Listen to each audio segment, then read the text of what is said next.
Eric Peterson with ArboRisk here. Today's weekly business tip will give you 4 simple ideas to implement into your safety program to help with vehicle accidents and over-the-road exposures that your company faces. Now, at ArboRisk, we've been tracking the claims and the injury data from all of the different policyholders that we have over all the years. And what we found when analyzing that data is that 39% of the claims that we see our clients having are from auto accidents. So nearly 40% of all claims that are filed through our office come from over-the-road exposure. Now, unfortunately, that number doesn't surprise me because a lot of the tree care companies, I think, take driving and vehicle accidents and all that for granted, right? We all think that we're good drivers. We all think we have good driving team members and all of that. And I think with the safety programs that I've seen and heard about, a lot more focus is done on the operation of tree care versus the driving. And reality is, driving presents a big exposure to your company. So I wanted to give you 4 simple ideas to incorporate into your safety meetings, like I mentioned. Hopefully they can make them more fun and engaging and interactive, and something that people will walk away with, okay, that was very powerful. Now, the very first one is talking about distracted driving. We all have done it where we picked up our cell phone to respond to a text while we're driving. Hopefully you have a distracted driving policy within your company that eliminates that from a written procedure right off the bat.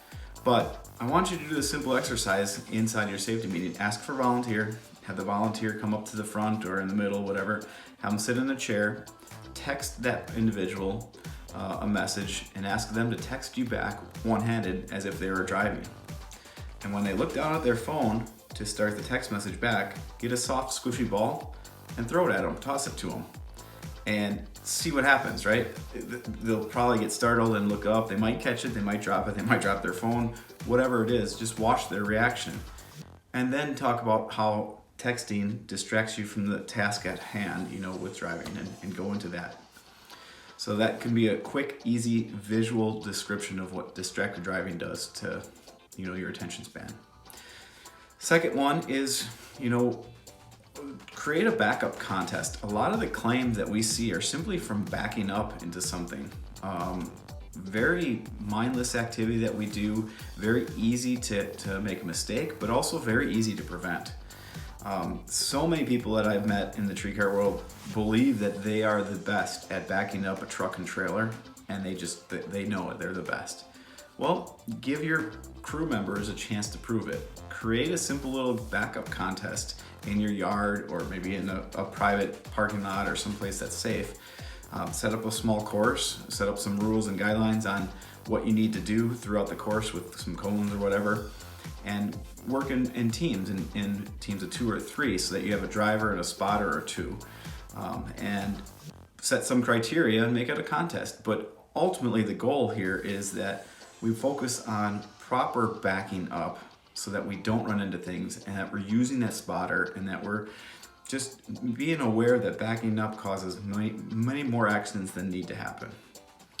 So the third one is doing a simple PreTrip inspection and making that more of a engaging, interactive safety meeting.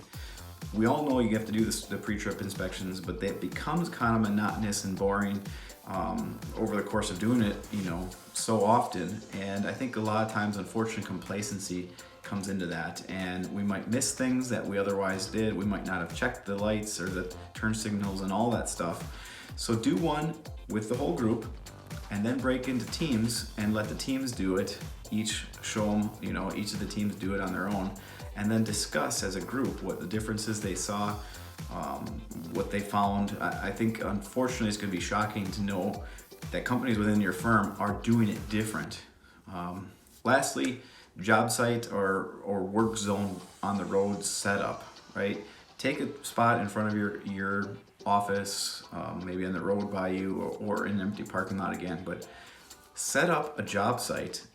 Have volunteers help you set it up, and let them place the cones and the signs and all the stuff that you should be doing in the right position. And then, if they don't get it right, correct them after they've already tried. Give them the opportunity to set it up correct first, and then train on that. But giving them the visual and doing it out in the field is huge, not just sitting in the office or in the shop and pointing to a diagram on the wall.